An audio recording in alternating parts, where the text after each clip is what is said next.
Princeton University Press Audio presents What's on Her Mind? The Mental Workload of Family Life by Allison Daminger. Read by Erin Bennett. Dedication. For E.L. with gratitude.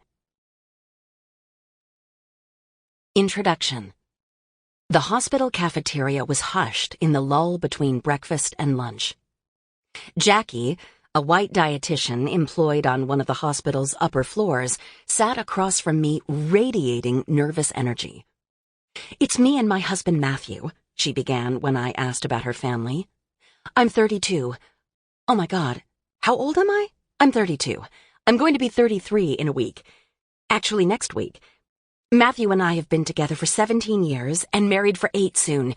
8 next week. And then we also have our 2.25-year-old, who is a boy and very cute." Jackie and I met because she and Matthew had each agreed to participate in separate interviews about their household labor patterns. But I wasn't interested in the activities we typically think of as housework. If I were, I would have tallied the minutes Jackie and Matthew each spent on action-oriented chores like cooking, cleaning, shopping, and home maintenance. And by that temporal measure, I would have identified Matthew as the primary household laborer. Jackie herself estimates he does 80% of such labor, though Matthew diplomatically describes his share as a bit more than half. He has likely accumulated more childcare hours, too.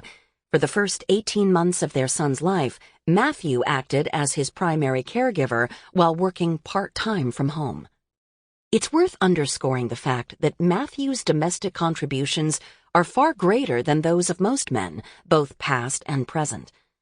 And yet, the metric of time spent on chores and childcare gives us an incomplete understanding of how he and Jackie work together, because it leaves out most of their cognitive labor.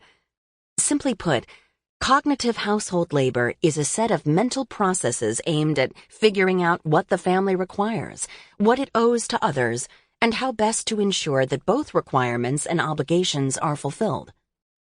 Most often, this takes the form of anticipating household members' needs, identifying options for meeting them, deciding how to proceed, and following up after the fact. While Matthew stir-fried and vacuumed, Jackie's mind whirred. "It sounds kind of unfair to him," she apologized, before suggesting she does 90% of the family's cognitive labor. Matthew declined to offer a specific breakdown and instead described Jackie's cognitive load as astronomically more than his. To uncover this overlooked form of work, I focused my conversations with Jackie and Matthew on their mind use rather than their time use. Before the interviews, I asked each of them to keep a diary of all the family-related decisions they made, contemplated, or debated over the course of a recent day.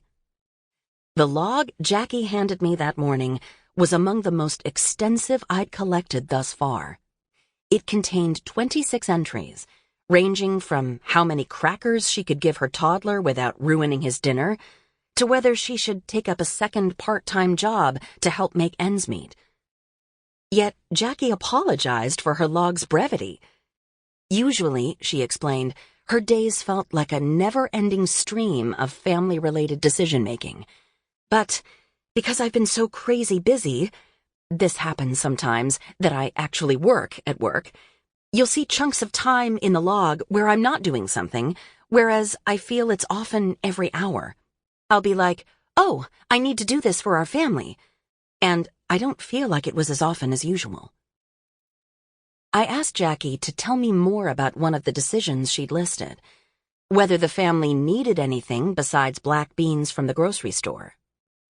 Jackie recalled that they'd planned to make bean burritos the previous night for dinner, but realized, too late, that all the family had on hand were dry beans.